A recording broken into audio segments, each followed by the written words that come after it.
கர்த்தருடைய பரிசுத்த நாமத்துக்கு ஸ்தோத்திரம். என்னையும் இங்கே ஒரு சிறு சாட்சியாக கர்த்தர் நிறுத்தினதுக்காக நான் கோடான கோடி ஸ்தோத்திரம் சொல்கிறேன் ஏசப்பாக்கு. என் பேர் திவ்யா, நான் செங்கல்பட்டு மாவட்டத்துலேருந்து வரேன்.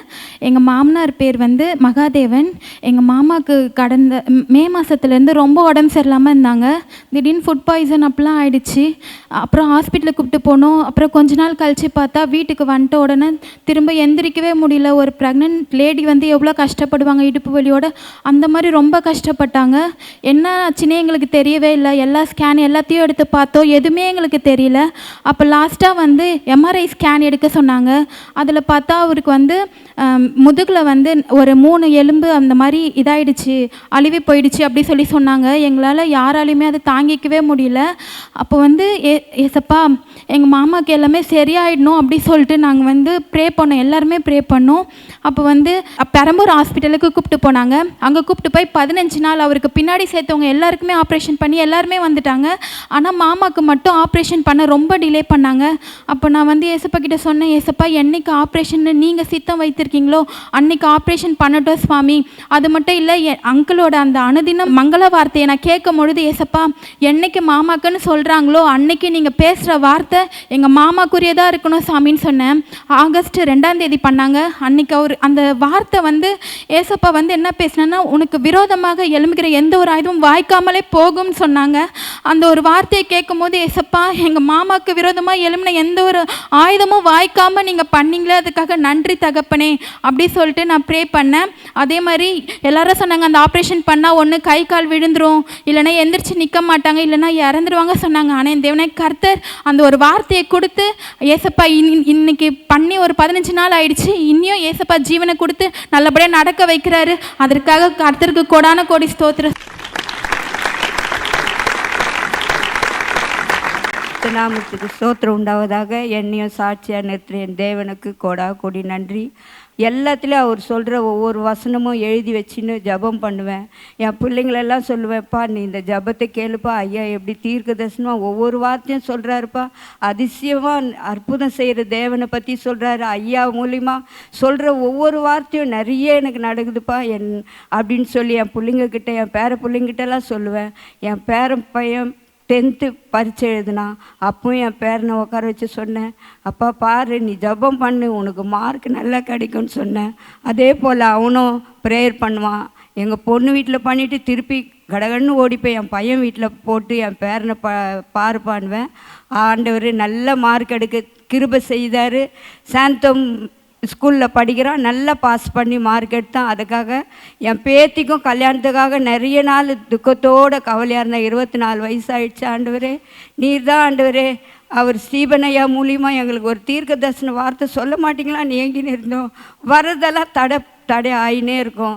ஆனாலும் ஆண்டவர் அருமையாக ஒரே மாதத்தில் நிச்சயதாம்பலம் 1 வாரத்தில் வச்சாங்க. அற்புதமாக ₹1 எங்கள் கையில் இல்லை, ஆனாலும் அதிசயமாக பண்ணார் ஆண்டவர். மழை வேனில் போகும்போது அந்த மழையை நிறுத்தி அற்புதமாக மழையெல்லாம் இதுவாகி அற்புதமாக கல்யாணம் வரைக்கும் ஒன்றுமே இல்லை. ஏப்ரல் மாதம் 5ஆம் தேதி அற்புதமாக என் தேவன் கல்யாணத்தை நடத்தி கொடுத்தாரு. எங்கள் ஐயாவுக்கு, ஸ்ரீபன் ஐயாவுக்கு, அவங்க குடும்பத்துக்கு, சகோதரிக்கும் ரொம்ப நன்றி சொல்லி ஆண்டவருக்கு கோடா கோடி நன்றி சொல்லி.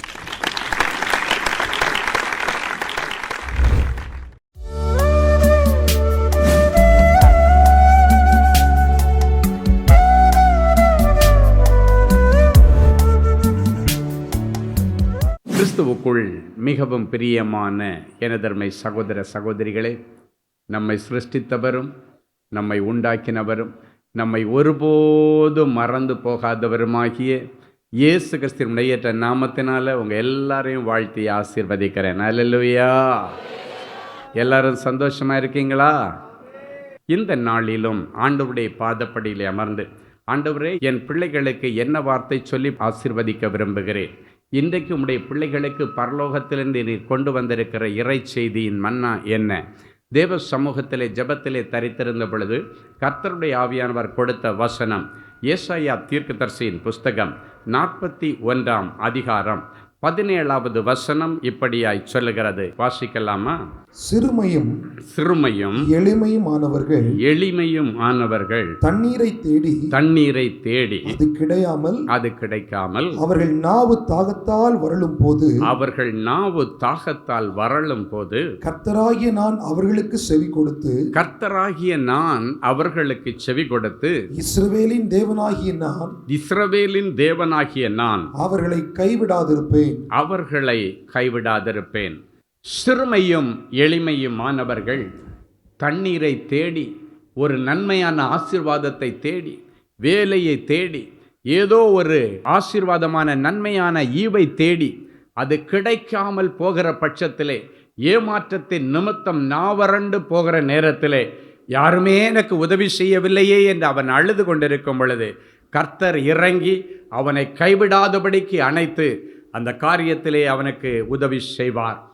என்னென்ன காரியங்களை நாம் செய்யும் பொழுது ஆண்டவருடைய கைவிடாத நேசக்கரத்தை நாம் தக்க வைத்து கொள்ள முடியும்? இன்றைக்கு கைவிடாத நேசக்கரம் உங்களோடு கூட இருக்கும்படி விரும்புகிறது. அவர் உங்கள் இருதயத்தில் இருந்து உங்களை அரசாட்சி செய்யும்படி விரும்புகிறார். உங்களை சரியான பாதையிலே நடத்த வேண்டும் என்று விரும்புகிறார். அழிவின் பாதையில் அல்ல, ஆசீர்வாதத்தின் பாதையிலே, வாழ்வின் பாதையிலே உன்னை நடத்த வேண்டும் என்று விரும்புகிறார். குருட்டாட்டத்திலே உன்னை நடத்தின பிசாசினிடத்திலிருந்து உன்னை பிடுங்கி இனி வெளிச்சத்தின் பாதையிலே ஆண்டவர் உங்களை நடத்த விரும்புகிறார். அந்த கரம் உன்னோடு கூட நிரந்தரமாக இருக்க வேண்டுமானால் நீ செய்ய வேண்டிய சில காரியங்களை சுருக்கமாய் தியானித்து நாம் ஜெபித்து முடிக்கப் போகிறோம். முதலாவது, யாரை ஆண்டவர் கைவிட மாட்டார்?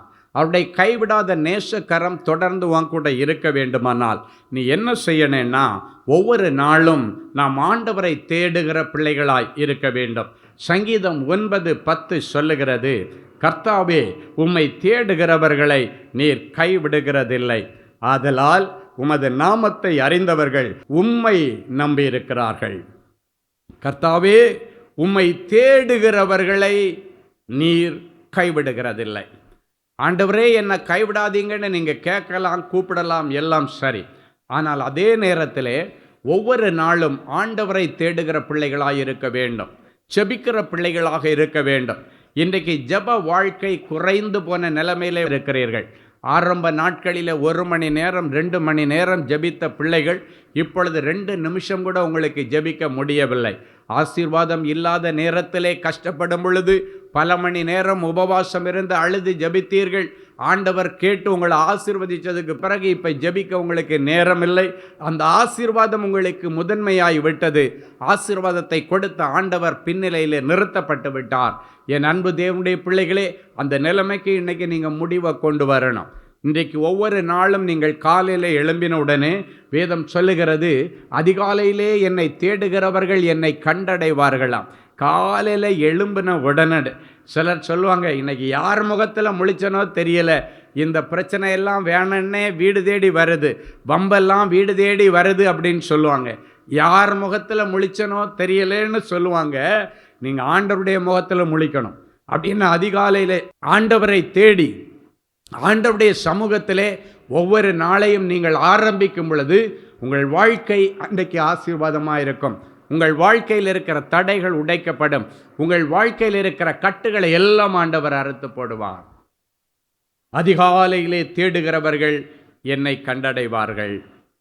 இன்னைக்கு காலையில் எழும்பின உடனே ஆண்டவரை தேடுறான்னா இவன் படுத்து கிடந்துட்டு அப்படி தடவான். என்ன தடவான்? மொபைல் எங்கே கிடக்குதுன்னு தடவான். அதுதான் இன்றைக்கி நிறைய பேருக்கு தெய்வம் மாதிரி ஆயிடுச்சு.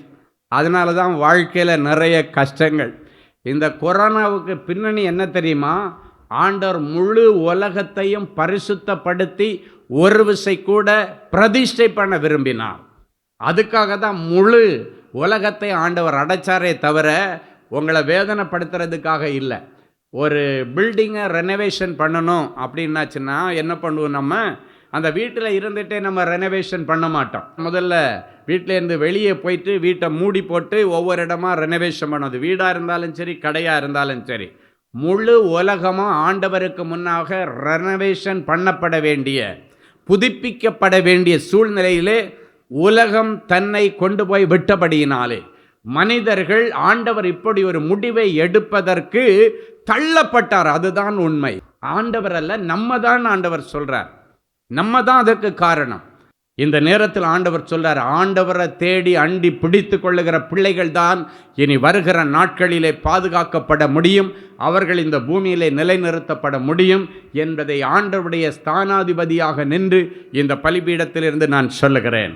கர்த்தரை தேடுகிற பிள்ளைகளை அவர் கைவிடுவதில்லை. அப்படின்னா இன்னைக்கு பிறகு நம்ம பேட்டர்ன் எல்லாம் மாற்றிடணும். நைட்டே மொபைலில் பெட்டு பக்கத்தில் வைக்கிறது எல்லாத்தையும் இன்றைக்கி முடிவுக்கு கொண்டு வந்து ஆஃப் பண்ணி போட்டுருங்க, இல்லை சைலண்ட் போட்டு அட்லீஸ்ட்டு தூங்குகிற நேரத்துலையாவது கொஞ்சம் நிம்மதியாக தூங்குங்க. மூளைக்கு ரெஸ்ட் கொடுக்கறதுக்காக வேண்டி தான் ஆண்டவர் இந்த தூக்கன்னு ஒன்றே கொண்டு வந்து வச்சிருக்கிறார். மூளை 24 மணி நேரம் செயல்பட்டுருச்சுன்னா கொஞ்ச நாள் அவன் பைத்தியக்காரனாக மாறி விடுவான். தூக்கம் வராதவங்க பேசுகிறதை நான் கவனித்திருக்கிறேன். நைட்டு தூங்கினா தூக்கம் வரலையா, இப்படியே போயாச்சுன்னா எனக்கு பைத்தியம் பிடிச்சிருமோன்னு பயமாக இருக்குது. பிரெயின் தூங்கலைன்னா பைத்தியம் பிடிச்சிரும். அதுக்காக தான் ஆண்டவர் இந்த தூக்கம் என்கிற ஒரு கான்செப்ட் அழகாக வச்சிருக்கிறார். அதுக்கு ரெஸ்ட்டு கொடுக்கணும். அடுத்த நாள் காலையிலேருந்து அது செயல்படணுன்னாச்சுன்னா அதுக்கு ராத்திரி ரெஸ்ட்டு கொடுக்கணும். ராத்திரியும் அதுக்கு ரெஸ்ட்டு கொடுக்கறதில்ல, அதை ஓவர் ஸ்ட்ரெயின் பண்ணி காலையில் பார்த்தாச்சுன்னா கண்ணெல்லாம் வெளியே வந்து ஒரு சைஸாக உட்கார்ந்துருப்பான். அவன் வேலை செய்கிற இடத்துல கிரியேட்டிவாக யோசித்து வேலை செய்ய முடியாது. நல்லபடியாக அவனுடைய பிரெயின் அதில் ஒர்க் ஆகாது. ஏன்னா நைட்டெல்லாம் வந்து அவன் தூங்கலை. நைட்டு தூங்கி இருந்தாச்சுன்னா தானே அவன் ஆக்கப்பூர்வமாக எதையாவது செய்ய முடியும். எனவே இன்றைக்கு காலையில் எழும்பின உடனே ஆண்டவரை தேடுகிற பழக்கத்தை தேவனுடைய பிள்ளைகள் வைத்து கொள்ள வேண்டும். எசேக்கியா ராஜாவை குறித்து அவனுடைய சக்சஸை குறித்து வேதத்தில் வாசித்து பார்த்தீங்கன்னா அழகாக சொல்லப்பட்டிருக்கிறது. இந்த வசனத்தை நன்றாக கவனிங்கள். எசேக்கியா ராஜா ஆண்டவரை விட்டு பின் வாங்காமல் ஆண்டவரை சார்ந்து அவருடைய கற்பனைகளின்படி வாழ்ந்தபடியினால் அவன் போகிற இடத்திலெல்லாம் ஆண்டவர் அவனோடு இருந்து அவனை பாதுகாத்து அவன் கையிட்டு செய்கிற எல்லா காரியத்தையும் அவனுக்கு அனுகூலமாக்கி கொடுத்தாராம். அந்த அனுகூலம் என்கிற தமிழ் வேதாகமத்தின் வார்த்தைக்கு ஆங்கில வேதாகமத்தை பார்த்தீங்கன்னா சக்சஸ் என்று போடப்பட்டிருக்கிறது. அவன் போகிற இடத்துல எல்லாம் அவனுக்கு சக்ஸஸ் ஆனதுக்கு காரணம் என்னன்னா அவன் பின்மாற்றத்திற்கு போகவில்லை. ஆண்டவரை விட்டு பின் வாங்காமல், நோ பேக் ஸ்லைடிங், ஆண்டவரை சார்ந்து நடந்தானா. அதிகாலையில் நீங்கள் எழும்பி ஆண்டவருடைய சமூகத்தில் வந்து, ஆண்டவரே நான் உம்மை சார்ந்து வாழ ஆசைப்படுகிறேன், நான் எங்கே போனாலும் நீர் என் கூட வாங்கன்னு சொல்லி நீங்கள் கூட்டுட்டு போய் பாருங்க, ஆண்டவர் ஒரு அற்புதத்தை செய்வார். ஹல்லேலூயா. வேதத்திலே அன்னாள் என்கிற பெண்மணியை குறித்து நீங்கள் வாசித்திருக்கிறீர்கள். அவருடைய வாழ்க்கையிலே ஒரு ஏமாற்றம். பல வருஷமாக அவளுக்கு குழந்தை பாக்கியம் இல்லை. எல்லாரும் அவளுடைய இருதயத்தை சுக்கு நூறாக போட்டு உடைத்து போட்ட சூழ்நிலை. குறிப்பாக அவருடைய சகோதரியாகிய பெனின்னாள் இவளை மனமடிவடையும்படி பேசுவாளாம். அப்படின்னா மனசு வேதனைப்படும்படி குத்தி குத்தி பேசுவாங்களாம். அதெல்லாம் நமக்கு சர்வசாதாரணமாக கை வந்த கலை. அடுத்தவங்களை குத்தி பேசுகிறது, அடுத்தவங்களை வேதனைப்படுத்துறது, இன்றைக்கி நிறைய பேர் அதுக்கு எங்கேருந்து தான் ட்ரைனிங் எடுத்தாங்கன்னு தெரியாது. அப்படியே வாழைப்பழத்தில் ஊசி இறக்குற மாதிரி விடுவாங்க பாருங்க, அப்படி பவர்ஃபுல்லாக இருக்கும் அவளுடைய வார்த்தைகள். அதே போல தான் அன்னாளுடைய சகோதரியாகிய பெனின்னாளுடைய வார்த்தைகள் இருதயத்தை உடைத்து போட்டது. மன மடிவடைந்து என்று சொல்லப்பட்டது. மன மடிவு அப்படின்னு சொல்றது மனசை உடைக்கிற மாதிரி சில காரியங்கள் அவருடைய வாழ்க்கையில நடந்தது, பேசினது. ஆனால் அவருடைய புருஷன் ரொம்ப நல்ல மனுஷன். அவர் சொல்கிறான், நான் ஒரு பிள்ளை உனக்கு 10 பிள்ளைக்கு சமம் என்று எவ்வளவோ ஆறுதல் படுத்தினாலும் அவள் ஆறுதல் படலை.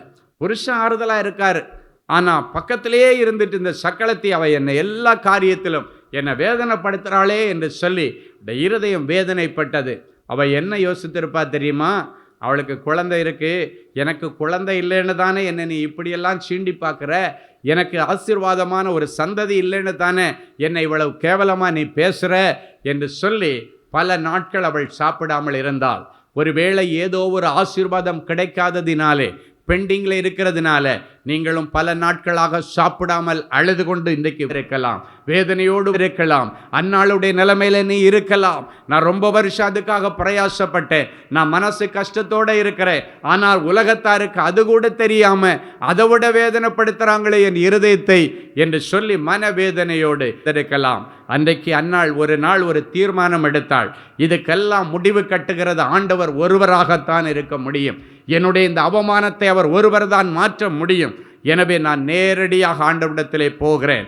அவள் ஒரு செல்வ சீமாட்டியாக இருந்தாள். அவளுக்கு எவ்வளவு ட்ரீட்மெண்ட் அவங்க புருஷன் பார்த்துருப்பாருன்னு நீங்கள் யோசித்து பாருங்கள். எல்லாவற்றையும் வேதத்திலே நாம் வாசிக்க முடியாது, கொடுக்கவும் முடியாது, உலகம் கொள்ளாது. ஆனால் அந்த காரியங்களை நீங்கள் வாசித்து தியானிக்கும் பொழுது அவர்கள் நிறைய முயற்சி எடுத்திருக்கணும். அதெல்லாம் ஃபெயிலியர் ஆகி மருத்துவர்களால் அவர் கைவிடப்பட்ட நிலைமையில தான் இருந்திருக்கணும். கடைசியாக ஒரு நாள் ஒரு தீர்மானம் எடுத்தாள். நான் இன்றைக்கு கர்த்தருடைய தேவாலயத்திலே ஆண்டவரை தேடி போகிறேன், கர்த்தரை தேடி போகிறேன்.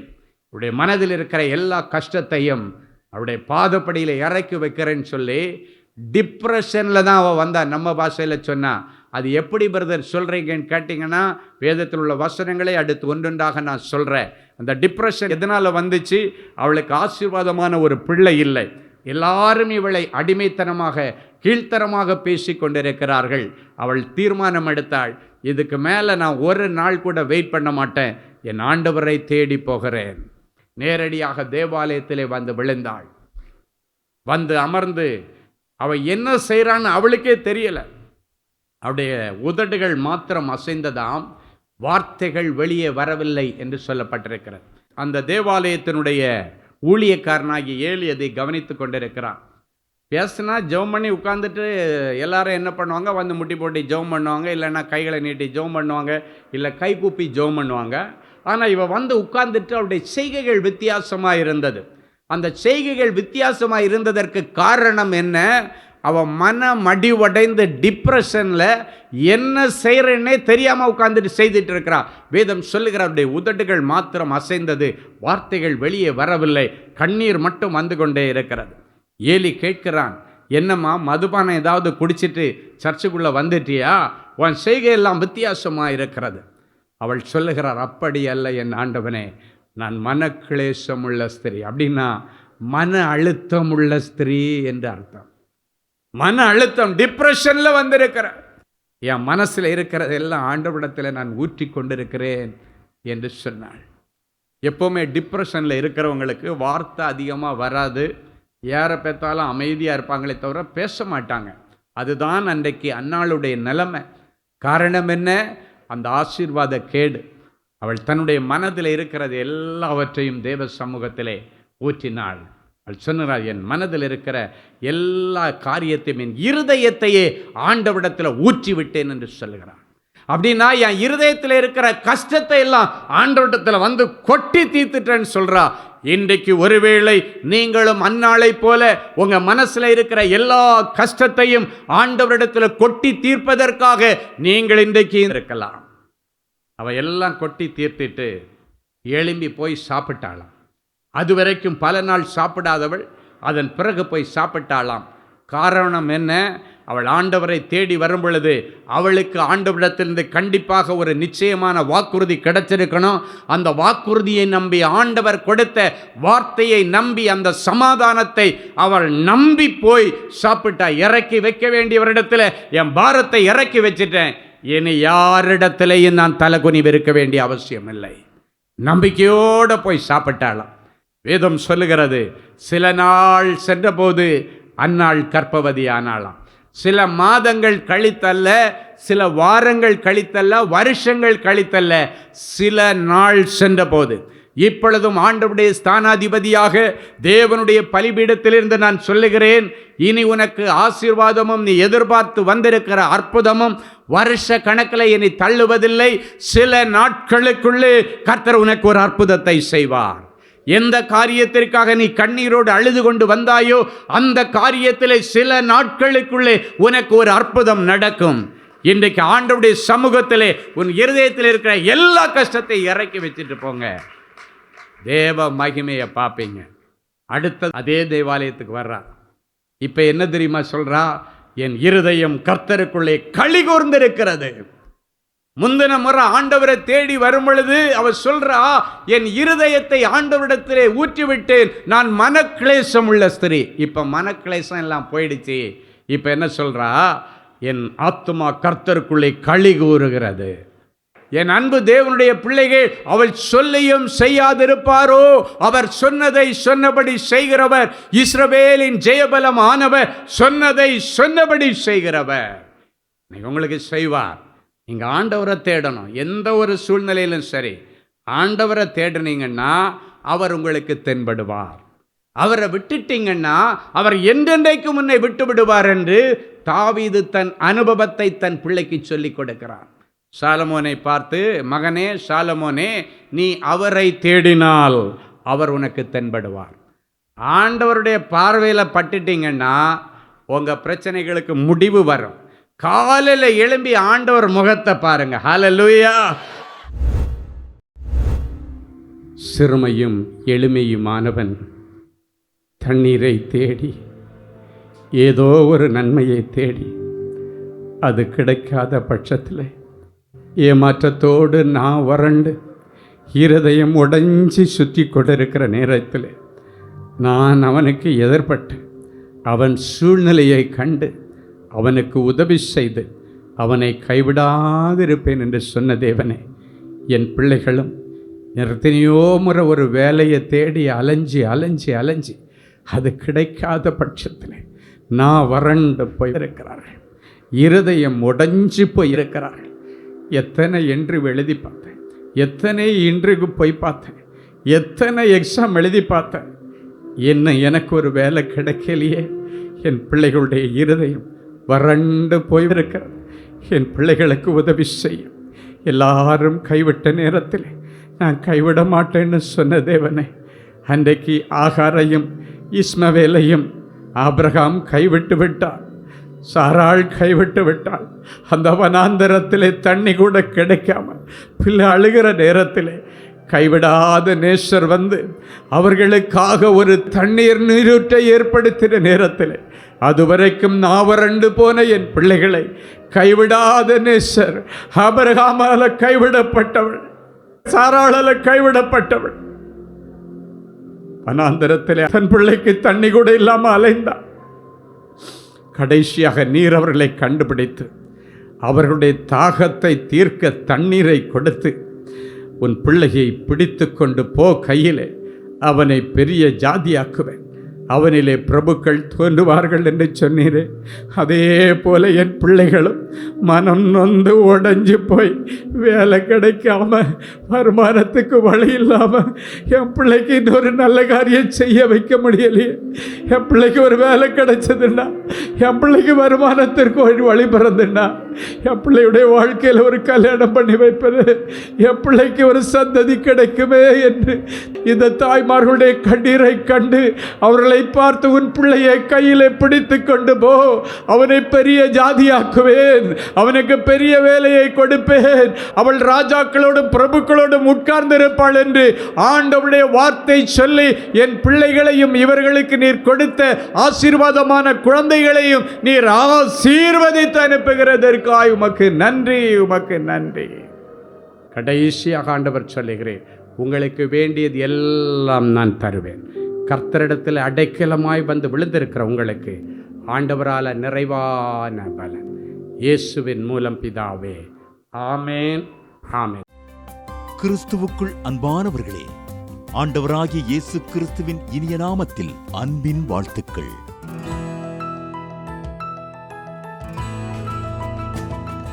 எங்களுடைய மார்வெல் திருமண தகவல் மையத்தை ஆன்லைன் சேவை மூலம் உங்களுக்கு அறிமுகப்படுத்துவதில் நாங்கள் மிகுந்த மகிழ்ச்சி அடைகிறோம். எங்களது மார்வெல் திருமண மையம் கிறிஸ்தவ குடும்பத்தில் திருமணத்திற்கு ஆயத்தமாயிருப்பவர்கள் தங்களுக்கு ஏற்ற வாழ்க்கை துணையை தேர்ந்தெடுக்க சிறந்த திருமண சேவை மையமாக இருக்கிறது.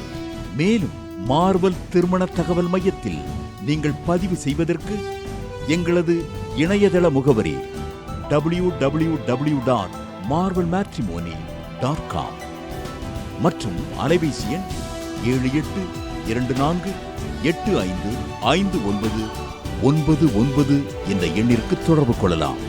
சென்னை, நாகர்கோவில் மற்றும் மும்பை நகரில் உள்ளவர்கள் பதிவு செய்ய விரும்பினால் கீழ்கண்ட விலாசங்களில் உள்ள எங்களது அலுவலகங்களோடு தொடர்பு கொள்ளலாம். Email info@marvelmatrimony.com. ஆண்டவர்தாமே உங்களை அளவில்லாமல் ஆசீர்வதிப்பாராக.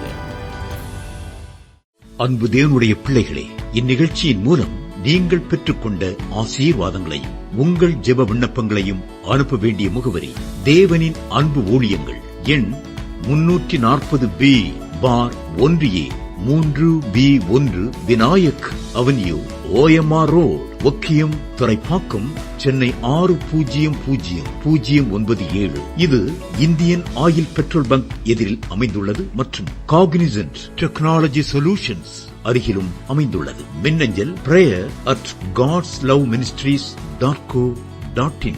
எங்களது இணையதளம் www.godsloveministries.co.in. மேலும் 24 மணி நேர ஜெப உதவிக்கு 04454547999 மற்றும் 9941950999 என்ற எண்களுக்கு தொடர்பு கொள்ளுங்கள். கர்த்தர் தாமே உங்களை ஆசீர்வதிப்பாராக.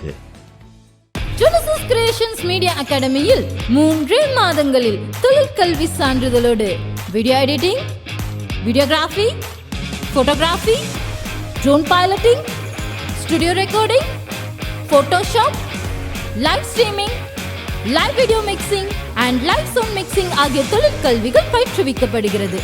புது தொழில் நுணுக்கங்களுடன் குறைவான கட்டணத்தில் நிறைவான தொழிற்கல்வி பெற்றுக்கொள்ள உங்கள் எதிர்கால கனவை நினைவாக்க எங்களது ஜெனசிஸ் கிரியேஷன்ஸை இன்றே தொடர்பு கொள்ளுங்கள்.